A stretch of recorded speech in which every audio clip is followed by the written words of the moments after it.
El 19 de septiembre de 1985, en la Ciudad de México tuvo lugar un terrible terremoto que arrasó con varias construcciones en diferentes puntos de la ciudad, dejando afectados y a punto de derrumbarse otros edificios.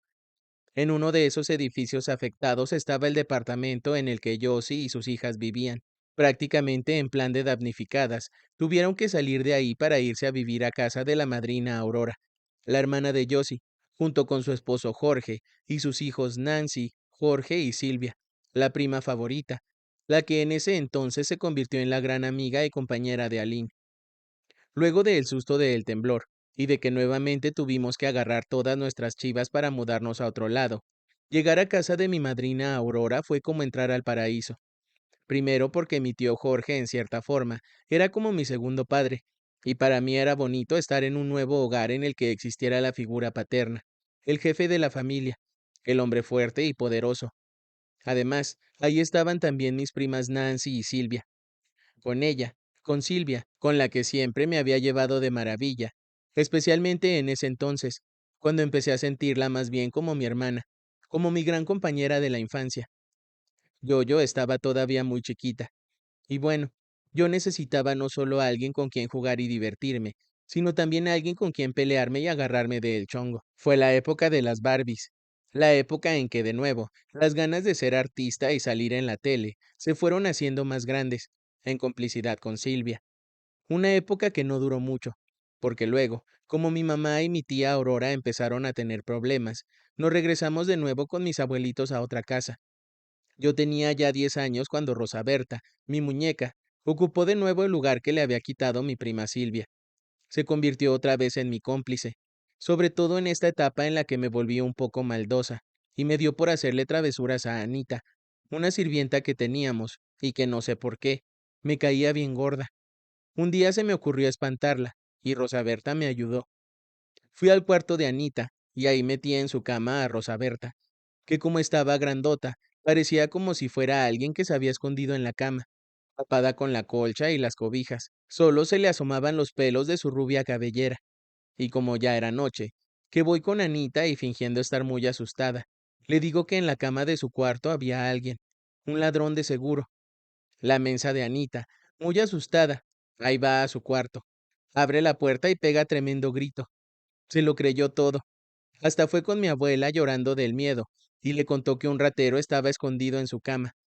La pobre de mi abuela, aterrada, fue por un cuchillo a la cocina, y ahí van las dos al cuarto de Anita, y yo detrás de ellas, ya entonces muy asustada, no porque me fueran a descubrir, sino porque como mi abuelita llevaba el cuchillo en la mano, ya me la imaginaba destazando a la pobre Rosa Berta, con la cabeza por un lado y los brazos y piernas por otro. Anita temblaba y lloraba, mientras que mi abuela, parada en la puerta del cuarto, gritaba: ¿Quién eres? Levántate y sal de ahí o te mato.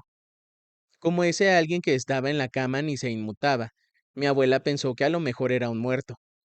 Entonces le pidió a Anita que llamara a la policía.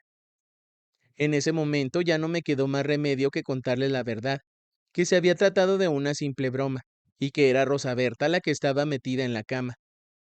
¿Para qué te cuento? Mi abuela me puso como lazo de cochino. Chamaca pendeja. Casi nos matas del susto. Ahorita vas a ver.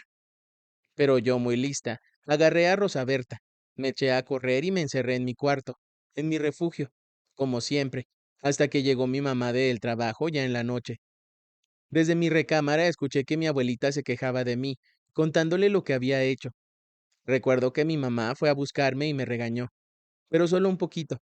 Luego me dijo que quería que fuera a la sala porque quería presentarme a alguien, a un amigo. ¿Un amigo?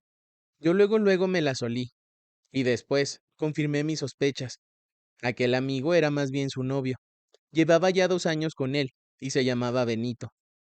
Al principio, como era de esperarse, me cayó mal. Lo vi como un intruso, como el hombre que pretendía usurpar el lugar de mi papá, y hasta fui grosera con él. Pero como era muy bueno con Yoyo y conmigo, y siempre nos llevaba regalos, poco a poco me fue ganando, al grado de que llegué a adorarlo. Aunque durante los 6 años en que fue novio de mi mamá, a los dos les hice verdaderos dramas, con llanto y toda la cosa porque no quería que se casaran. Benito, Como te digo, era muy buena persona, tranquilo, paciente, detallista, simpático y también guapo. Aparte, estaba muy chavo. Era más joven que mi mamá. Y además, eso de aceptar cargar con dos escuinclas que no eran sus hijas, como que ya eran atributos suficientes para ganarse a cualquiera. Yo lo quería. Sí, lo quería mucho, pero no para que se casara con mi mamá. Pensaba que en cierta forma, eso significaría manchar la memoria de mi papá, hacer como si él nunca hubiera existido. Total que, mi mamá logró convencerme y me cayó el 20. Ella tenía derecho a rehacer su vida, porque todavía estaba muy joven, andaba apenas por los 30. Se casaron cuando yo tenía 12 años. Mi abuelito acababa de comprar una casa preciosa que ya no pudimos disfrutar, porque nos fuimos a vivir a un nuevo departamento donde, para variar, comenzamos una nueva vida, una etapa más, cuando yo ya estaba a punto de entrar a la adolescencia, y más que nunca soñaba con ser cantante, no precisamente para ser famosa y ganar dinero, sino porque estaba enamorada de un artista que me encantaba, y me moría por conocerlo en persona.